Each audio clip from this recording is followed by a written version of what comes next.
Nagsanib puwersa ang tropa ng Armed Forces of the Philippines at United States Armed Forces para sa Cyber Defense Exercise o SIDEX sa ilalim ng Balikatan Exercise.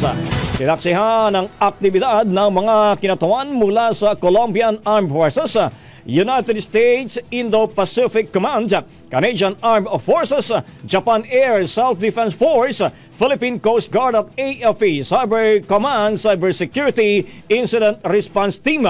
Layo na ng SIDEX na palakasin ang kakayahan ng Pilipinas at Estados Unidos sa larangan ng cyber defense at mas lalo pang paigtingin ang pagtutulungan sa harap ng mga modernong banta sa digital world. Ayon sa Armed Forces of the Philippines, mahalaga ang ganitong klase ng pagyasanay upang mapanatiling handa ang bansa sa harap ng mga cyber threats at para patuloy na mapatatag ang tiwala at ugnayan sa mga kaalyadong bansa. Ang bahaging ito ay hatid sa atin ng Standout ES4 Capsule. Simulang tuparin ang pangarap ng iyong anak. And starting now,